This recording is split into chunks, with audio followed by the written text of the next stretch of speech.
30 seconds. I just want to remind Mr. President that what is happening in the Sahel is only the consequence of what was done in Libya. That intervention in Libya where you forgot. When I speak of you, I am not talking about you personally, I am talking about your position. You forgot about the existence of the African Union. Mr. President, as you like to say, we are in Mali to help Mali. If we hadn't come to the Sahel, there wouldn't be a government in Mali right now. I want to tell you that if it weren't for Africans, there wouldn't be a France today. We are connected. We are connected. We are connected. Stop saying that you came to help us. No, because terrorism doesn't only threaten Mali. You are threatened as well. Stop making us feel guilty by putting us in the position of victims. But Mom, I'm not making you feel guilty. Mr. President, I haven't finished. I'm not making you feel guilty. I'm trying to actually restore a reciprocal and respectful dialogue. Yes. We weren't there just for our own interests when we arrived in Mali in 2013, that's a fact. However, what you said about Libya, I've said it several times as President, I agree with what you said. In Libya, we did not respect the sovereignty of a people, and that was a mistake. All right, thank you for acknowledging that. And if you recognize that, you'll see that what is happening in the Sahel is only the consequence of that intervention. So you are in the Sahel to correct the mistake you made in Libya. And in trying to correct those mistakes, you are making other mistakes. Mr. President, I remind you that foreign military intervention has never solved a problem. What is Libya like today? What is Afghanistan like today? So military intervention is not going to fix things. I don't want my country to end up like Libya. Take responsibility and above all, stop saying that you are here to help us. No, you are not here to help us. We are in this together. We have a common enemy and we are fighting it together. And finally, these recent exchanges, these last few days between you and the Malian authorities, it's just a disgrace. My name is Raimwende Eldakwama. I am proud to be African. I am Burkinabe, and I am truly a person of great integrity.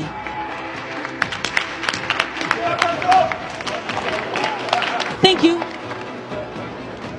So, there is absolutely no need for me to specify that all of my remarks today will be guided by truth, by sincerity, and by complete frankness.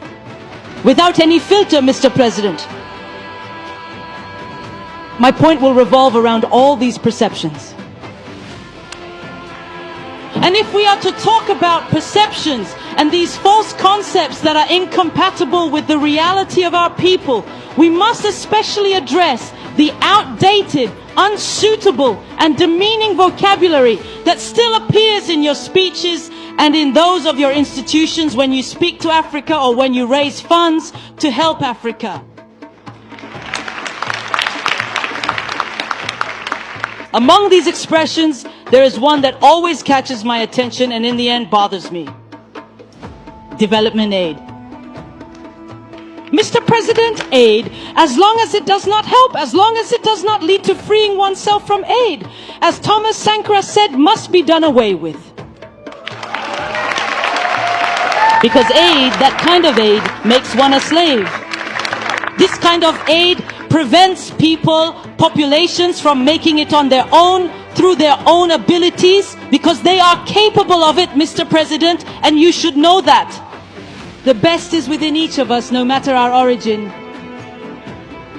So I will continue by quoting here the late Joseph Kizerbo, an African intellectual. Surely you know him, you read a lot. Isn't that right, Mr. President? He said, and I quote, "You don't develop people, people develop themselves." End of quote. So if you can't develop people, you also can't help them develop.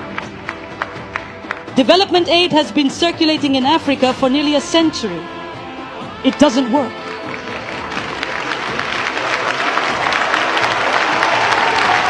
You should know that Africa will develop itself through its local potential and that of its diaspora, and certainly in interdependence with other nations on the planet, but above all, through healthy collaborations. I repeat, healthy, transparent, constructive. There are bright minds and there are also investors in Africa. We are already innovating in Africa. And if this relationship we envision is not co-constructive, we don't want it. So is it over?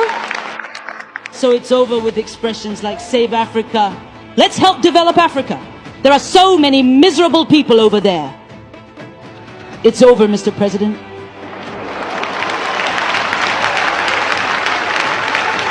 So, if we truly must live together, simply because we absolutely have to, it will be in a state of interdependence, I repeat. But above all else, it must be in mutual respect and a deep appreciation for one another. This is the only way forward. Mr. President, you wanted this summit to be different. You called on us, civil society, fully aware that all we can do is say what we think. You are a president, you can make decisions, so let everyone take responsibility at this summit. Mr. President, I'm going to propose some concrete actions to you. Do you know? I think you do. The AFD, the French Development Agency, will soon turn 80 years old. This is an opportunity to do things different. Start by changing the name and change the substance as well. As has been said so well, we want partnerships that are clear, that are transparent, where we too can speak, where we have a say, where we can also take action and bring both intellect and financial resources to the discussion table. I will finish. I will finish because I really enjoy exchanging with Mr. President. But I will finish. And I invite you to visualize this with me. If the relationship between African countries and France were a cooking pot, know that this pot is very dirty. It is stained by only a superficial acknowledgement of the abuses committed. It is stained by corruption. It is stained by a lack of transparency. It is stained by demeaning language. It is dirty, Mr. President. I invite you to scrub it clean. Through concrete actions. I have already proposed actions, now you begin. My friends will do it too. If you absolutely refuse to wash this dirty pot, and if you still insist that you want to cook our dinner in it anyway, then I am telling you right now that I simply won't eat a single bite of that food. We will no longer be able to eat, and the continent of Africa will no longer be able to eat. The meal. Just listen to this. The meal. The meal. The delicious meal will soon be ready, but you will be the only one sitting at the table with such a difficult appetite. A word to the wise. Thanks.